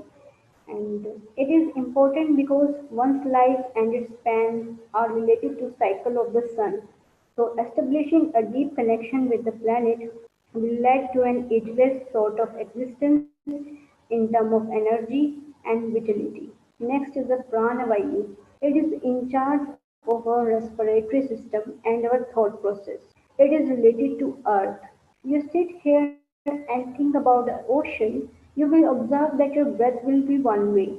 Next is the Udan Vayu. Udan Vayu means to fly. It creates buoyancy and makes us less vulnerable to gravity. It is related to moon. And then is Apan Vayu. Apan Vayu is in charge of our excretory system and the sensory functions. It cleanses the system in a big way. The Vyana Vayu, the most important, it needs all the billions of cells into one organism. There have been some instances of certain yogics whose bodies did not show any sign of decay for months after their death. This is possibly because when they die, they leave a certain amount of Vyana Vayu in the body, which preserves it for a long time. So, the sequence of death, the first release Vayu is the Samana Vayu. Once the breath stops, the slow process of five prana exiting the body will begin. Of this, Saman Vayu is in charge of maintaining the temperature of body. The first thing that happens after that is that the body starts cooling down. You will observe in your daily life That first thing happens after in a dead body, that it cools down first. Within 21 to 24 minutes from the breath stopping, Saman Vayu exits the body completely. Next, the Vayu is the Prana Vayu. Once the breath stops, Prana Vayu also starts exiting the body. This means the respiratory actions and thought process will begin to recede along with the withdrawal of Prana Vayu. Prana Vayu exits the body completely within 48 to 90 minutes after the breath stops. This is why cremation should be deferred for an hour and a half at least. If you keep the body of the person whose breath has stopped on earth or open soil, there is a possibility of revival with a little interventions from the outside. If other aspects of the system are conducive, then the soil and elements can regenerate the needed energy to revive life. This is why in the olden days, dying people were placed on the ground outside the house, hoping for revival. But today, with the body being laid on a cot or concrete floor, the chances of revival are very remote. Next Vayu that is released is the Udana Vayu. Between 6 and 12 hours after the breath stops, Udana Vayu exits. Then the buoyancy in the body is also gone. Suddenly the body becomes heavy. The weight does not increase, but you can feel the weight much more simply because Udana Vayu is gone. This is why people feel a big difference between carrying a live person and a dead person. Apan Vayu. Somewhere between 8 to 18 hours after death has stopped, Apan Vayu exits the body. Once Apan Vayu starts receding in a major way, the sensory aspects of the body is gone. Even after someone's breath is gone, they are declared dead. They can still feel the sensations. There have been any number of cases where people get terrified because the dead body moves a little bit. There could be mild twitching in the body because the sensory activity is still on. Vyana Vayu. Vyana Vayu, which is the preservative nature of prana, is the slowest to exit. It will continue to do so for up to 11 to 14 days. If the death is because of old age and life becomes feeble. If the death was because of an accident when the life was still vibrant, unless the body is totally crushed, the reverberation of this life will continue from somewhere between 48 to 90 days. For that period, certain processes will continue and there will still be some other elements of life during that time. There are things you can do to assist that life. This is the opportunity that death rituals in the Indian culture attempt to make use of. So these are the chakras, the gateway of exit. Chakras are the energy channels and point of intersections. Total in our body we have total 114 chakras and 112 of them in the body and 2 outside the body. The chakras in the body are classified into 7 main categories of 16. These are the Mooladhara chakra, Swadhisthana chakra, Manipur chakra, Anahata chakra, Vishuddha chakra, Agna chakra, and Sahasra chakra. People who are on the yogic path can simply sit in the open and live just like dropping one cloth and walking away. So when someone in fear, someone dead in fear, they end up living through this chakra. This is called the Mooladhara chakra, which is located at the perineum. At the time and at the time of death, they will pass urine and feces with certain force. Not and it is not a good way to die. And when person die through the Swadhisthana chakra, which is located in and about the genital organs, and person can be reborn with extraordinary creative powers with this chakra. And next is the Manipur chakra, which is located just below the navel. And the person born with this has organized sense of actions. And next is the Anahata chakra, which is located where rib cage meets. And one can become a prodigy in music and arts. Next is the Vishuddhi chakra, and it is located at the pit of the throat and person will also exist in absolute sense of dispassion and fearless involvement in all aspects of life. Next is the Agna Chakra, which is located between eyebrow and is of higher order. And a person who is fully conscious will live through these chakra from top of their head, which is called the Sahasra Chakra. We can see Brahmarandra because when they leave, they create a hole there. If at the moment of death, a person be 100% aware, that person will not go through rebirth. They will not take another body, they are released. So next is the quality of death, type of death. There are two type of death, timely death and untimely death, and there is an Ichha Mrityu, which is called the death by choice. So in timely death, if a yogi left his or her body consciously at the age of 30, we do not say it is untimely. It is timely for them because they decide the time. And untimely death, we call a death untimely when someone has intent to leave, but they still has prarabdha karma to work out, but something strikes them and they die. Can death be hacked or cheated? In India, there is a belief that if someone is on the deathbed, then you should chant the Mahamrityunjay mantra or homa. Mrityu means death and the Jaya means victory. We cannot cheat death, but we can avoid it. Next is Samadhi. So Samadhi, a complete yogi sometimes do certain things to avoid moment of death. So what is Samadhi and how it is related to death? In Samadhi state, your sense of time is lost because it is only measured by the progress and the cycle of physical. So what is 10 years to other people may get reduced to 1 year because you made your cycle 10 times slower. Reviving the dead is not so big in the East, but the tantric system in India was always big on making a corpse alive. Withdrawn completely from the body, revival in is a possibility, at least in principle, but there is absolute no chance of revive someone. So what is transmigration? The process of someone taking on the body of another person, usually freshly dead person. In India, it is called the Parkaya Parvesha, and it is considered one of the Ashtasiddhi of the eight capabilities of the yogi. So here is Mukti and Mahasamadhi. Mukti means you have broken all laws and they can be broken only when cease to exist. That is the ultimate freedom. People who are suffering cannot attain Mukti. You are fine, you are joyful.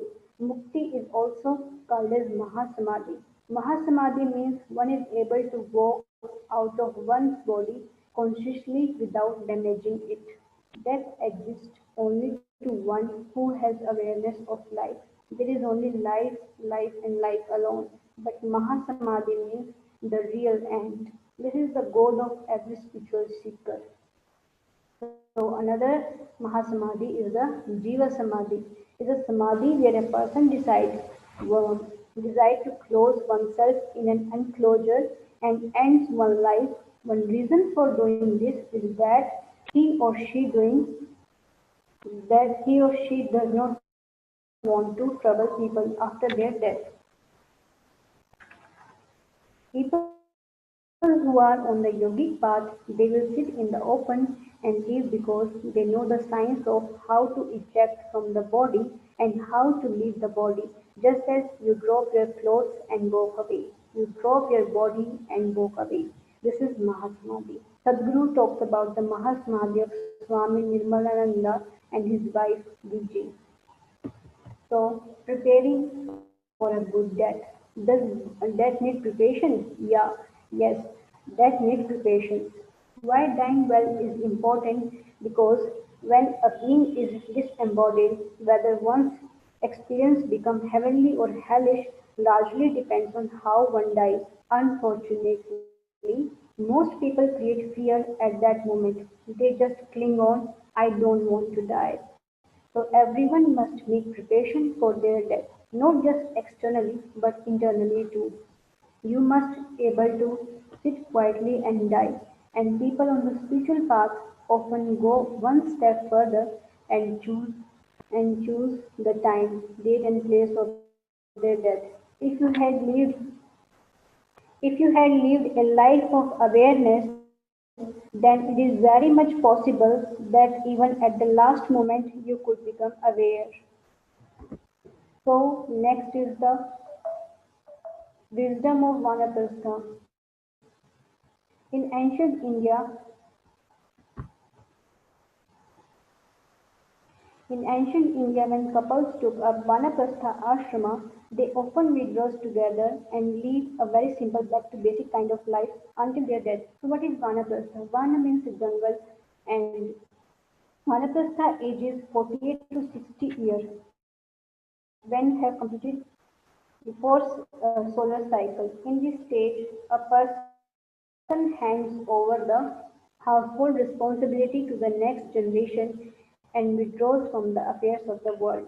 Most of their time is dedicated to gaining spiritual knowledge and wisdom. The significance of dying in Kashi. The word Kashi means light. The city is a tower of light in the spiritual sense. In Kashi, both life and death are celebrated with equal reverence and gusto. Kashi is also the highest seat of spiritual learning. The city of Kashi is demarcated by a large perimeter that is known as Panchakroshi route, creating a vast schematic circle.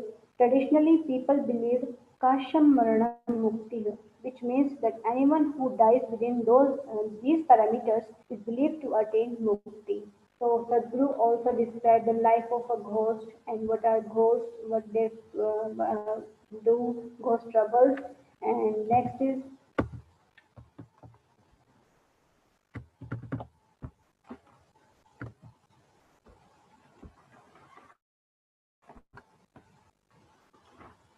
so this is all about the book. So the spiritual process is about helping people to die well, not only to help people to live well. Helping people to die means helping people to manage the moment of passing from physicality to beyond, from being embodied to being embodied in the utmost awareness and grace. Thank you. Thank you so much, Dr. Shivani, for presenting a wonderful presentation. Not only you explain book very well, but also you present great essence.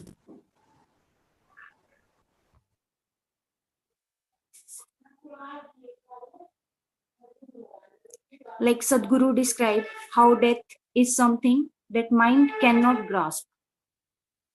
And it can be known only by knowing life with full depth and dimensions. If we become aware, we will see both life and death. Mortality is basis of all fear. We are not mortal, then there would be no fear within us. Spiritual process begins only when you are confronted with death. When mortality confronts you in a big way, that is when you become full alive. So, and you explained well about Panchavayu, Panchapranas and chakras. So again, thank you, Dr. Shivani. And I would like to invite Dr. Khyati ma'am for sharing her views. Thank you, Dr. Shivani, for presenting a beautiful book, Death, by Sadhguruji. And due to some problems, there was a issue, but no, it's okay. Now, I would like to inform to all our viewers about the swag movement. Save water and go green. It is a global initiative by Pyramid Spiritual Society's movement, whose mission is to improve the environmental quality and conditions of our Mother Earth by partnering with community and group leaders and aspiring environmentalists and environmentalists to work together to create a clean and green planet to live for ourselves and our future generations. So save water and go green. If you want to be a swag warrior, please email us at parinitha@pssm.global.org to participate in this great endeavor. Parinitha@pssm.global.org. Along with this, PSSM has announced a swag anthem music composing contest in which you will have to compose and voice an energy-filled, catchy number for swag anthem in English. Theme of the song should resonate with respecting and conserving Mother Nature and our responsibilities towards nature and pledging to save water and go green. Please send your entries to pssm.swagg@gmail.com, pssmswag@gmail.com. This contest has already started from 1st December 2020 and will be ending on 31st December 2020. Winners will be announced on 10th January 2021, and winners will get a surprise gift along with the winning certificate signed by Brahmarishi Pitamaha Patriji itself. And the song will be adopted for all the swag activities in future.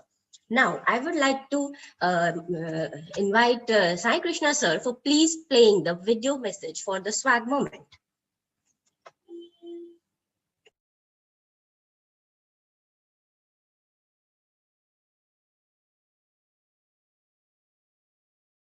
Kathy, I can only share the computer sound. It is not coming. Okay, sir. Please, if it is possible. Or you can play it.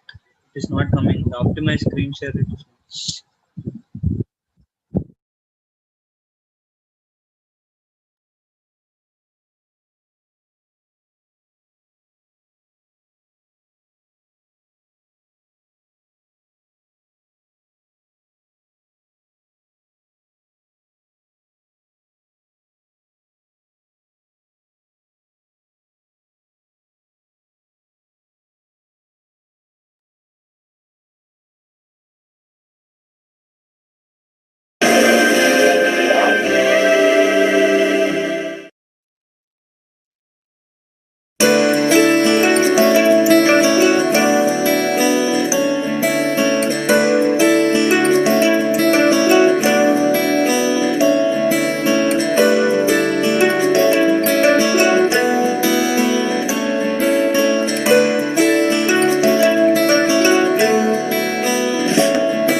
So thank you all for joining us today. We will meet again tomorrow with another speaker and another topic, another book. Till then, namaste.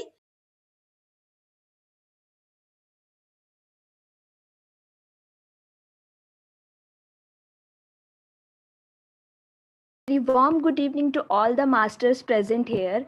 I, Ishita Chug, welcome you all in Day 9 Spiritual Science Doctor Retreat. Today we have Dr. Rashmi Gill, who is going to present Journey of Soul by Michael Newton. Let me give a brief introduction about Dr. Rashmi Gill. Rashmi is a 22-year young soul and a final year scholar of Bachelor's in Ayurvedic Medicine and Surgery from National College of Ayurvedic, Barwala Hisar. She has been meditating from last 2 years and really had such a wonderful experiences. She is an amazing soul and a motivated Ayurvedic and spiritual student. She wants to treat her patient by means of yoga and meditation.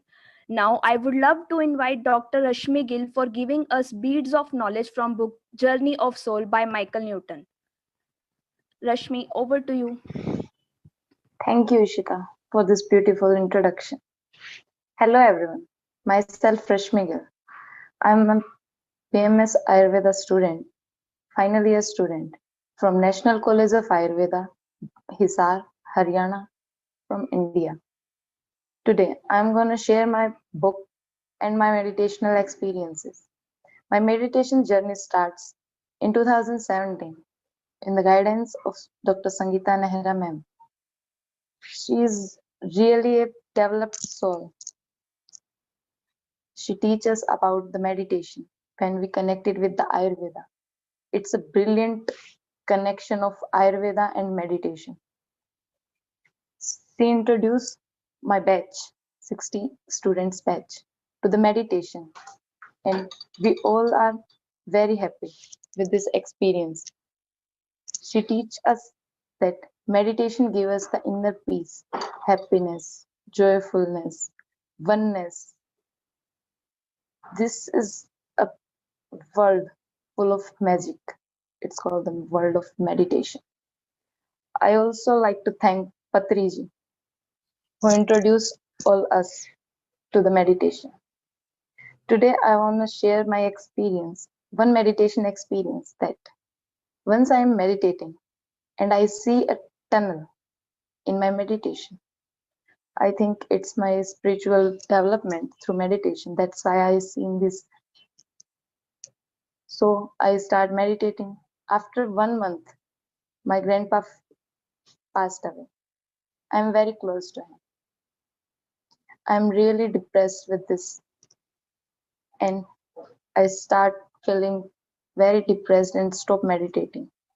But after 10 days, my sister, she is searching for a novel on Amazon, and she asked me that please help me to find my book, and I helping her. At that moment, I found a book with the cover of a tunnel. This book is The Journey of Souls by Dr. Michael Newton. This book is so beautiful. I start reading it. After 12 days of passing my grandpa, I read this book. This book taught me that experiences or the journey of the souls so beautifully that I am satisfied that my grandpa is not just passed away. He completed his journey in this body only. He go back to his home. I know he is away from me, but that's all right. He is now happy, satisfied, and with a positive energy in the spirit world. Today, I'm going to start my presentation with The Journey of Souls by Dr. Michael Newton.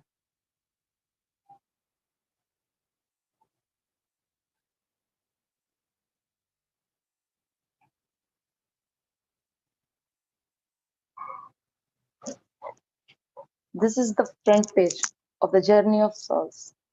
As you can see, it's a tunnel between the world and the spirit world. Now, I'm going to start my presentation. It's A Journey of Souls by Dr. Michael Newton. It's A Journey of Souls by Dr. Michael Newton, who explained beautifully about the souls. Dr. Michael Newton. Michael Duff Newton holds a doctorate in counseling psychology, certified master hypnotherapist. He is a hypnotherapist. He first decided only to do hypnosis for the behavioral changes of the person and the sleeping disorders of the person, of psychological disorders. But after some time, he get a patient who introduced him to the past lives. So he is first only a hypnotherapist, and he is a member of American Counseling Association. He develops his own age regression techniques. These techniques are for past life regressions. He is a historian, amateur astronomer, and the world traveler. He just loves to travel. He traveled nearly 30 to 40 countries with his wife, Peggy. He called her his soulmate.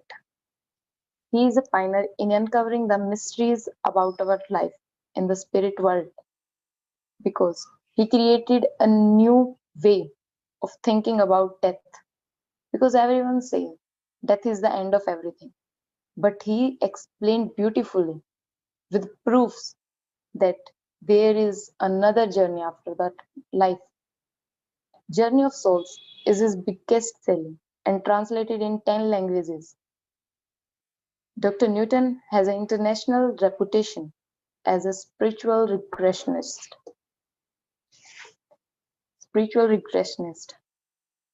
He appears on numerous radio and TV talk shows as a lecturer at New Age Exposure. Means everyone is now interested about his age regression and past life regression techniques. So he is introduced by many radio, TV talk shows to explain this journey. In 1998, he received annual award for most unique contribution because the past life regression is a most unique idea.